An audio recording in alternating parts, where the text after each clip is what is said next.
nous sommes avec l'artiste Aude Ambrogi qui est notre invitée. Elle va nous parler de comment elle a apprivoisé le béton et comment elle s'est approprié ce matériau. Bonjour Aude. Bonjour Muriel. Aude, vous allez nous présenter votre travail du moment où vous avez commencé la sculpture jusqu'à ce que vous découvriez le matériau béton.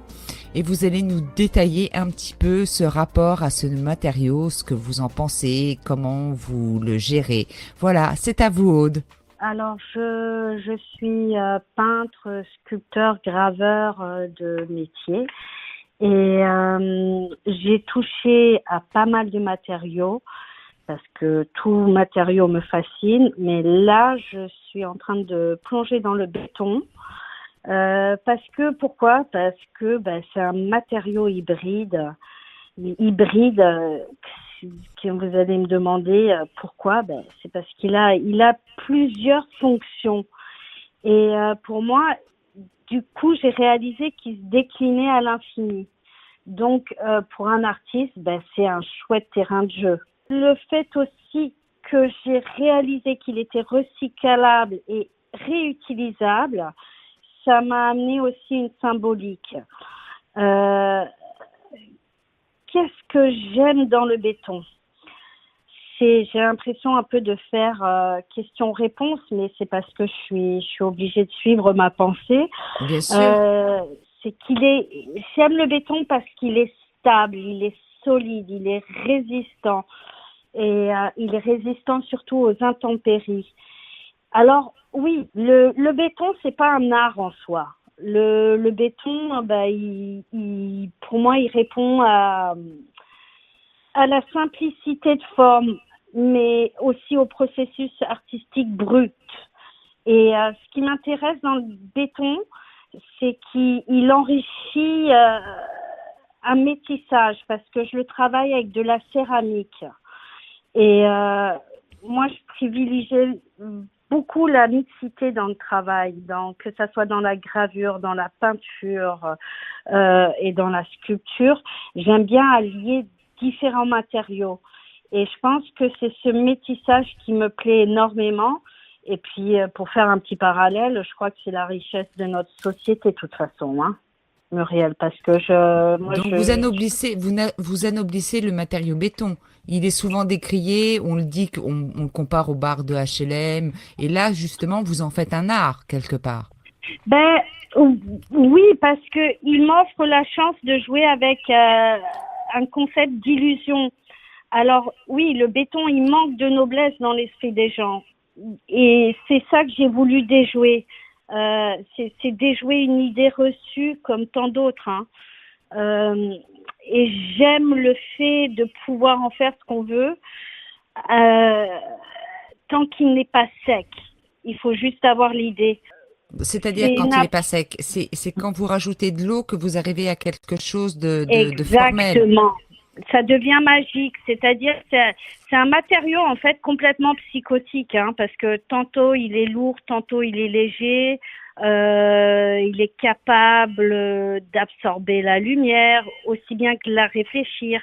Il est assez imprévisible et c'est ce paradoxe que j'aime bien travailler.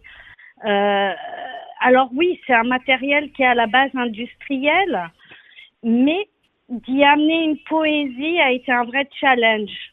Donc, c'est quand même une démarche très, très, très expérimentale, hein.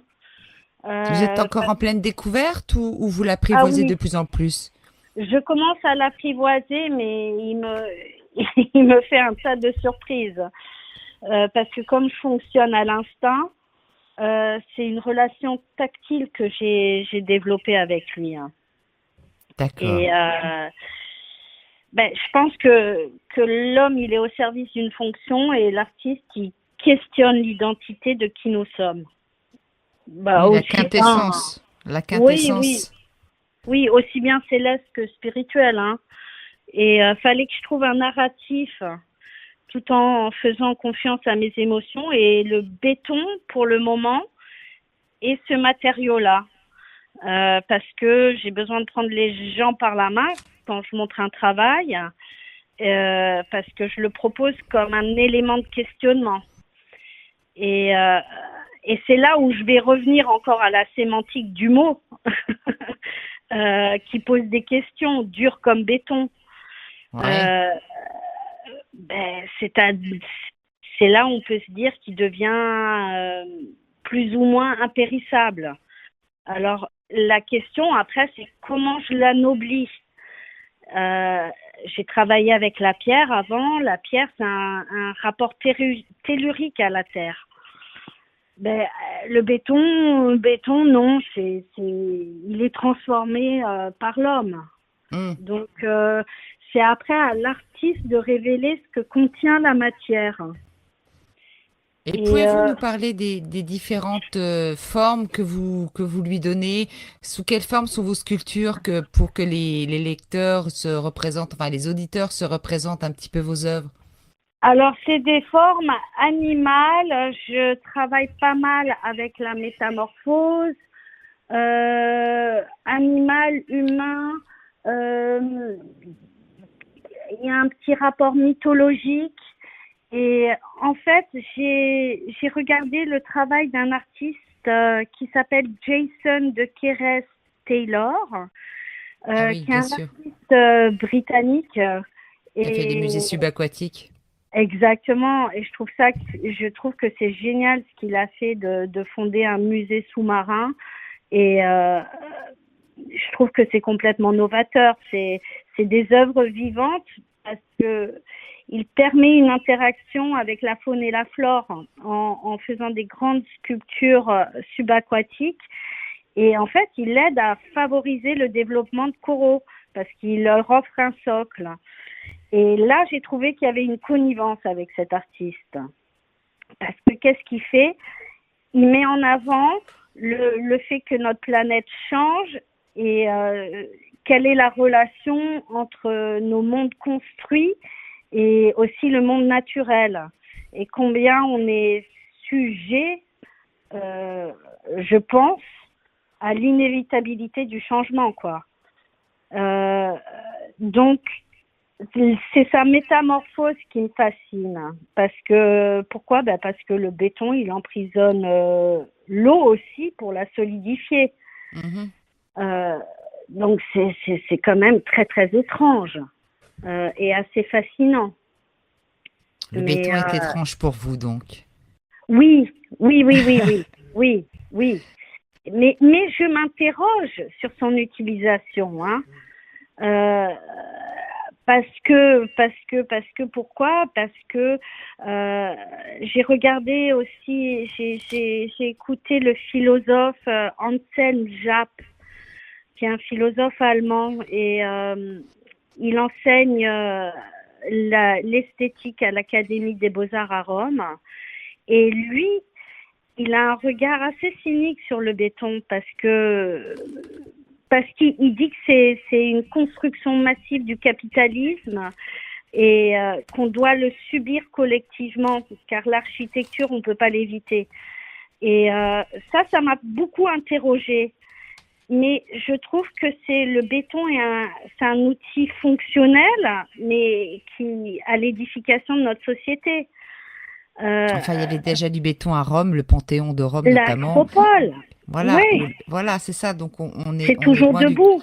c'est toujours debout. Donc c'est pas non plus une construction massive capitaliste. On n'est pas non plus. Oui, oui, oui, mais c'était intéressant pour moi quand même de regarder ce que les autres avaient à dire à Bien ce sûr. sujet-là. Hmm. Parce que je me suis dit, mais comment est-ce que moi je peux essayer de réhabiliter le béton dans un univers plus ou moins naturel? Ah oui, c'est Parce ça, que c'est bien.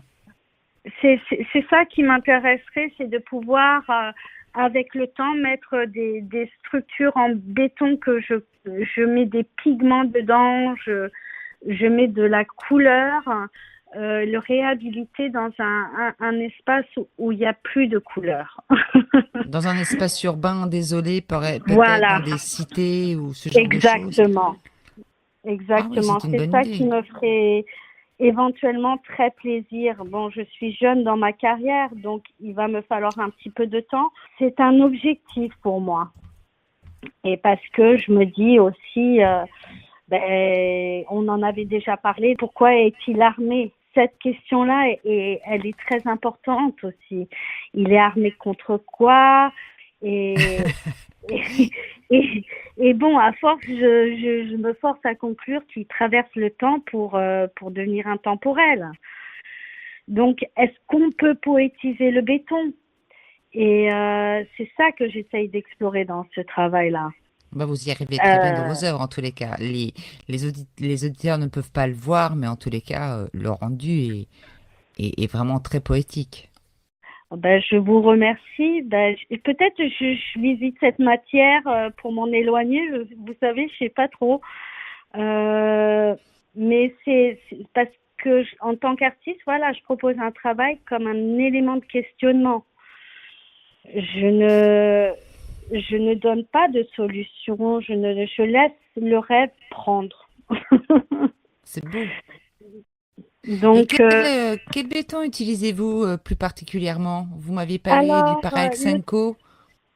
j'utilise le Tixiroc. J'utilise le Tixiroc parce que je peux y amener énormément de pigments, je le colorie, je change son rapport et j'essaye d'en faire un peu un totem. Enfin, j'imagine un totem pour plus que ça devienne un tabou. Vous voyez ce que je veux dire? Oui, tout à fait.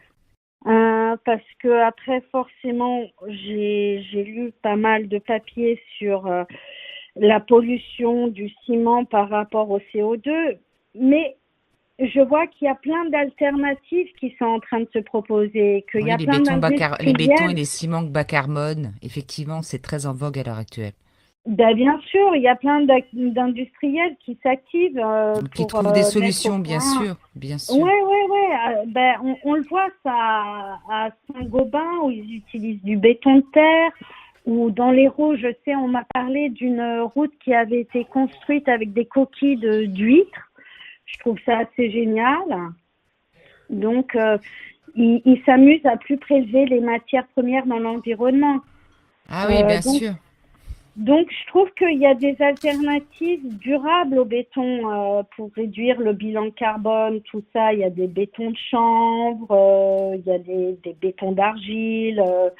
Ils sont en train de voir comment la vase peut être une alternative écologique au ciment pour fabriquer le béton. Euh, et puis, il y a tout ce béton recyclé aussi. Donc, de ce point de vue-là, j'ai été assez rassurée aussi. Parce Oui, bien sûr. qu'on on a une responsabilité dans le monde dans lequel on vit aujourd'hui. Et voilà, on ne peut que être responsable du monde qu'on va offrir demain. C'est ça. Donc, je dois dire que le travail de ce sculpteur anglais m'a vraiment parlé. C'est cité englouti, comme pour endiguer la montée des eaux. Je trouve qu'il a anobli ce matériau, qui n'est pas noble à la base. Et peut-être que demain, je m'interrogerai à un autre matériau, mais pour le moment, euh, C'est le béton qui est à l'honneur. c'est le béton et la céramique. C'est un mélange. Voilà, c'est un mix des deux. Ouais. Comment sortir de ce matériau enfin, on dit matériau Non, de c'est un cette matériau, c'est un matériau. Oui, c'est un matériau. matériau qui est lié à une fonction et en fait, en faire de l'art, euh, on voit bien, il y a plein d'autres artistes qui ont posé cette question. Il y a Oscar Niemeyer aussi, Bien sûr. avec sa vision de Brasilia.